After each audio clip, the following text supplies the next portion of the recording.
किसी ने कहा है कि किसी को कुछ नहीं आता, सबका वक्त आता है और जब आपका वक्त आता है तो आपको सब कुछ आता है। जी हाँ दोस्तों, आज का ये वीडियो बहुत इंपॉर्टेंट है। जुडिशरी की प्रिपरेशन मुश्किल है, लेकिन ऑनेस्टली एक एस्पिरेंट की लाइफ उससे भी ज्यादा मुश्किल होती है। टीचर आर्टिकल पढ़ा रहे हैं, सेक्शंस को एक्सप्लेन कर रहे हैं, केस लॉज डिस्कस कर रहे हैं, लेकिन दिमाग क्लास में नहीं है। दिमाग में कोई सिलेबस नहीं चल रहा।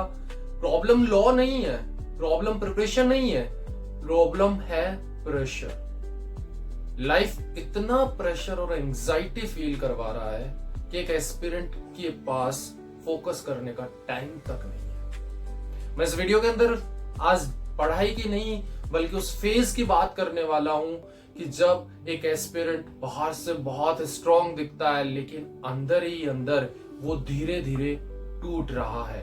उसकी तरफ कोई ध्यान नहीं दे रहा है, लेकिन वो भीतर ही भीतर टूटते चले जा रहा है। कोचिंग रोज जाते हो, सब सीरियस दिखते हैं, class notes, highlighter, bare act, लेकिन कहीं ना कहीं एक डर लगा रहता है। हर कोई मुझसे आगे निकल रहा है। क्लास खत्म होती है, डिस्कशन शुरू हो जाता है और आप चुपचाप वहां से निकल जाते हैं, क्योंकि अब शुरू होने वाला है कंपैरिजन। रूम वापस आते हो, बैग रखते हो और फिर अचानक से वो जो साइलेंस रूम पे है वो धीरे धीरे धीरे धीरे लाउड होने लगता है। आज के टाइम पे कंपटीशन टफ नहीं है, लेकिन ये अनप्रिडिक्टेबल हो गया है, स्पेशली जुडिशरी के स्टूडेंट्स के लिए। नोटिफिकेशन कब आएगा पता नहीं, एग्जाम कब होगा पता नहीं, वैकेंसी आउट कब होंगी पता नहीं, रिजल्ट कब आएगा पता नहीं। हर जगह अनसर्टेनिटी, और इसी अनसर्टेनिटी की वजह से हमें ये सारा सिस्टम वेटिंग में डाल देता है। हमारी लाइफ रुक सी जाती है। फिर एक दिन पता चलता है 3 ईयर प्रैक्टिस रूल आ गया है। अब लाइफ आसान नहीं रही है। अब हमें इस कॉम्पिटिटिव एग्जाम के प्रिपरेशन के साथ में हमें कोर्ट भी जाना पड़ेगा। अब समझ नहीं आ रहा है कि प्रैक्टिस करूं तो ये गिल्ट रहेगा कि प्रिपरेशन छूट जाएगी, और अगर प्रिपरेशन करूं तो प्रैक्टिस कंप्लीट नहीं होगी, वो गिल्ट साथ में रहेगा। अब बहुत ही बड़ा एक कंफ्यूजन क्रिएट हो गया है हर एक लॉ एस्पिरेंट के माइंड में। अब उन्हें 2 नावों पे सवार होकर चलना पड़ेगा, और किसी ने बहुत ही सटीक कहावत कही है कि जो लोग 2 नावों पे सवार होकर चलते हैं उनका गिरना तय है। तो क्या हमारा गिरना तय है? जो जुडिशरी की प्रिपरेशन कर रहे हैं उनका गिरना तय है? और हमें मेंटल प्रेशर ये प्रिपरेशन नहीं दे रही है, ये सिलेबस नहीं दे रहा है। हमें जो मेंटल प्रेशर मिल रहा है वो मिल रहा है रूम का रेंट, कुक का पैसा, इलेक्ट्रिसिटी बिल, वाटर बिल, क्योंकि इनकम हमारी 0 है। लैंडलॉर्ड कॉल करता है कि रेंट कब दोगे, घर से कॉल आता है कि एग्जाम कब होगा।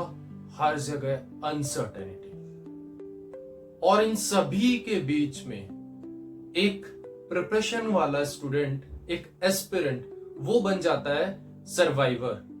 वो देखता है कि किस तरीके से मुझे यहां पर सरवाइव करना है। इसी बीच लाइफ भी अपना ट्विस्ट डालती है। कोई नया रिलेशन शुरू होता है, धीरे धीरे एक स्टेबिलिटी मिलने लगती है, किसी के ऊपर आप डिपेंड होने लग जाते हैं, और फिर अचानक से आपको पता लगता है कि आपका जो रिलेशन है वो टूट गया है। वो रिलेशन नहीं टूटा है, वो आपकी स्टेबिलिटी टूट गई है। आपके दोस्त आपसे दूर हो जाते हैं, कॉलेज के दोस्त सेटल हो रहे हैं, स्कूल के दोस्त अपनी जॉब्स में बिजी हैं, और आपके पास कोई नहीं है जिसके साथ आप अपनी स्टेबिलिटी को कंटिन्यू कर पाए। आपके साथ है तो एक बंद कमरे के अंदर आपकी वो डेस्क, उस पे कुछ बुक्स और आपकी तन्हाई, और आप वहीं पर स्टक कर जाते हैं। फिर एक रात आप सोचते हैं, सीरियसली सोचने लग जाते हैं कि क्या मैं लिटिगेशन शुरू कर दूं, या फिर मैं टीचिंग शुरू कर देता हूं, या फिर मैं लीगल एजुकेटर बन जाता हूं, या फिर मुझे प्रोफेशन को ही कंटिन्यू करना चाहिए। कभी कभी लगता है पैसे की अलग टेंशन, फाइनेंशियल इश्यूज चल रहे होते हैं और सेल्फ रिस्पेक्ट की अलग टेंशन, और किसी से अगर गलती से आपने डिस्कस कर लिया तो वो आपसे कहेंगे बेटा मेहनत करो और मेहनत करो। कभी कभी प्रॉब्लम पता है मेहनत की नहीं होती है, प्रॉब्लम होती है उसी को फिर से दोबारा से शुरू करना, वो हिम्मत जुटाना। कुछ फेज ऐसे आते हैं जहां सीरियसली लगता है कि अब तो लाइफ चारों तरफ से मार रही है, एग्जाम क्लियर नहीं हो रहा, वैकेंसी नहीं आ रही है, कोई नोटिफिकेशन नहीं है, फाइनेंशियल प्रॉब्लम चल रही है, रिलेशनशिप टूट रहे हैं, फ्रेंड्स छूट रहे हैं, और जो सेल्फ डाउट है वो अभी पीक पे चल रहा है। उस वक्त जो लगता है एक एस्पिरेंट को, एक जुडिशियरी एस्पिरेंट को, उसको कोई बयान नहीं कर सकता।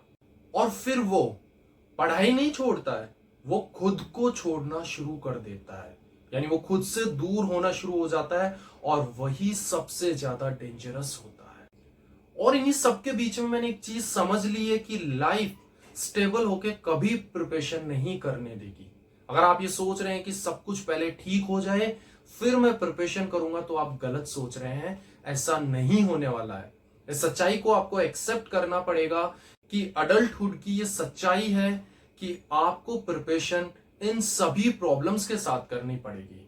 ये जो प्रॉब्लम्स आप फेस कर रहे हैं इन्हीं के साथ में आपको प्रिपरेशन करनी पड़ेगी, और इसी के साथ हमें जीना सीखना है और जीतना भी है। ये जुडिशियरी की प्रिपरेशन आपको केवल लॉ नहीं सिखाती है, ये सिखाती है अकेले कैसे खड़े रहना है इस समाज में।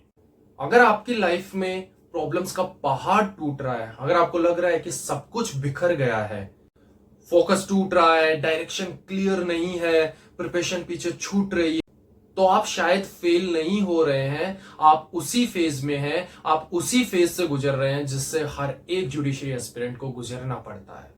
लेकिन कोई ओपनली इस पे बात नहीं करता है। सिलेक्शन हो जाता है तो वो निकल जाता है, जिसका नहीं होता वो डर डर के अपनी जिंदगी को जीना शुरू कर देता है। बस आपको ये याद रखना है कि आपका सिलेक्शन हो या ना हो, आपको जीना नहीं छोड़ना है, आपको इन प्रॉब्लम्स को फेस करते हुए जीना है। बस आपको इतना ध्यान रखना है कि प्रिपरेशन करते वक्त अपने आप को मत खो देना, क्योंकि जिसने अपने आप को खो दिया उसने सब कुछ खो दिया। तो मेरी यही आपसे गुजारिश है कि जिस तरीके से अभी लॉ एस्पिरेंट को जिन प्रॉब्लम्स का सामना करना पड़ रहा है, 3 year practice rule, family pressure, शादी का प्रेशर, या फिर किसी भी तरीके का प्रेशर है लाइफ के अंदर, हमें उस हर एक प्रेशर को फेस करना है। और वो हर एक लॉ एस्पिरेंट जो सक्सेसफुल बनता है वो इन सभी प्रॉब्लम्स को फेस करके ही निकलता है, यही बैलेंस अप्रोच लेकर चलता है। और इसी से रिलेटेड तो कुछ ऐसी प्रॉब्लम्स हैं जिनको मैंने आइडेंटिफाई किया है, और मैं आपके लिए उन प्रॉब्लम्स से रिलेटेड एक एक करके सारे वीडियो भी यहां पर अपलोड करूंगा और आपकी मदद करूंगा इस प्रिपरेशन की जर्नी के अंदर। Thank you so much for watching.